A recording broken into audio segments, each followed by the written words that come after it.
एक बार एक बड़े जंगल में एक कौवा रामू अपनी पत्नी शकुंतला देवी और बेटे मुन्ना के साथ रहता था। रामू और उसके परिवार के बारे में जंगल के सारे परिंदे जानते थे, क्योंकि वे तीनों बहुत झगड़ालू और बदतमीज थे। अरे तोते, तुम यहाँ पे क्या कर रहे हो हैं? अरे रामू, तुम? अरे मैं तो बस ऐसे ही देख रहा था कि ये सिर्फ मीठा है कि नहीं। दिखने में तो मीठा लग रहा है, मेरी तरफ से तुम खा लो इसको उपहार समझ के। वैसे एक बात तो है, इन पंछियों को खुद से डरता हुआ देखकर मजा बहुत आता है। अरे जा जा, पहले नदी से अपनी चूंच धोकर आ, फिर आकर मुझसे बात करी। देखा देखा, देख रही हो ना शकुंतला देवी अपने लाड प्यार का अंजाम।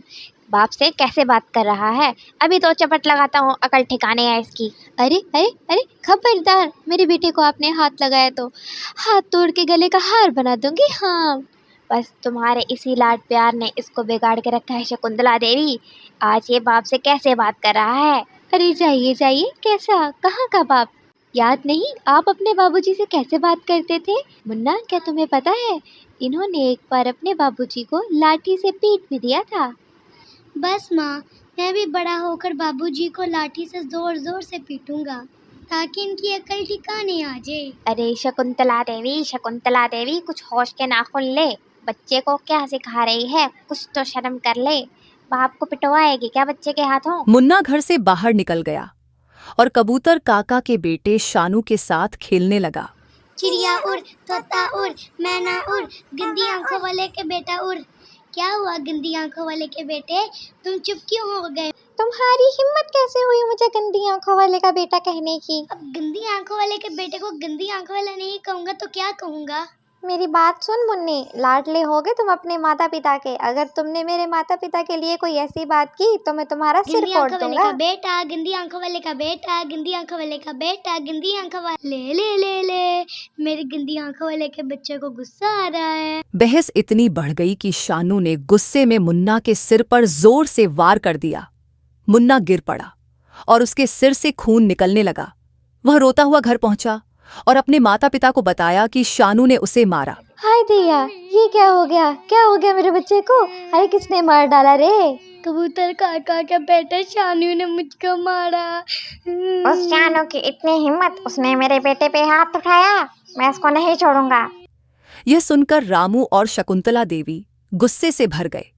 रामू ने एक बड़ा डंडा उठाया और शकुंतला देवी ने भी एक डंडा पकड़ लिया। चलो शकुंतला देवी, आज मैं उस शानू के बच्चे को नहीं छोड़ूंगा। आज वो मेरे हाथों से नहीं बचेगा। हाँ रामू, बिल्कुल ठीक कह रहे हो। उसकी हिम्मत कैसे हुई मेरे लाल पर हाथ उठाने की? मैं उसके पर पैर सब कुछ तोड़ के रख दूंगी। दोनों शानू को सबक सिखाने के लिए निकल पड़े। रामू और शकुंतला देवी ने जंगल के हर कोने में शानू को ढूंढा।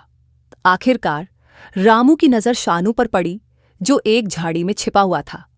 रामू ने उसे बाहर खींचा और दोनों ने मिलकर शानू को इतना मारा कि उसकी मौत हो गई। अरे ये क्या, ये तो मर गया।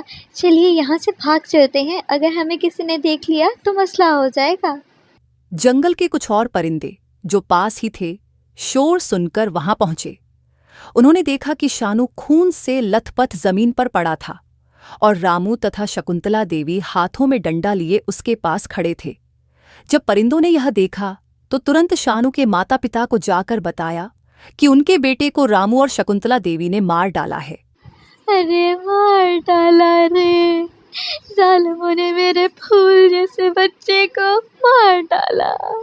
जालिमों ने मेरे बच्चे पर बहुत बड़ा अन्याय किया है। मैं नहीं छोड़ूंगी, मैं नहीं छोड़ूंगी। अरे मैंने कितने नाजों से पाला था मेरे शानू को। हे शकुंतला देवी, तू भी तो माँ है ना, तुझे जरा दया न आई मेरे बच्चे पर? कितना रोया होगा, कितना चिल्लाया होगा। शानू के माता पिता रोने लगे और अपने बेटे की लाश के पास कसम खाई कि वे अपने बेटे की मौत का बदला जरूर लेंगे। जंगल के सारे परिंदे हाथों में डंडा उठाकर रामू और शकुंतला देवी को ढूंढने निकल पड़े। जब रामू और शकुंतला देवी अपने घर पहुंचे तो उन्हें पता चला कि जंगल के सारे परिंदे उन्हें ढूंढ रहे हैं। जी, जंगल के सारे परिंदे हमें पागल कुत्तों की तरह ढूंढ रहे हैं। वो सब तो हमारे खून के प्यासे हुए बैठे हैं। हाँ शकुंतला देवी, हमने काम ही ऐसा किया है, हमें वक्त रहते ये घर छोड़कर चले जाना चाहिए। हाँ, हम बस बेटे की मोहब्बत में अंधे हो गए थे और भूल गए गुस्से में हम किसी की कोख उजाड़ने जा रहे हैं। ये सब मुन्ना की वजह से हुआ। मैंने तो बस उसको गंदी आंखों वाले का बेटा ही कहा था।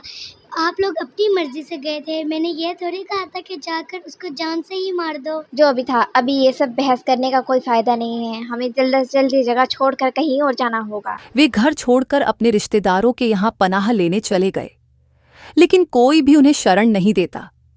कई दिनों तक जंगल में इधर उधर भटकने के बाद वे एक पहाड़ी पर पहुंच गए। तभी एक मोटा और भूखा बिल्ला वहां से गुजर रहा था।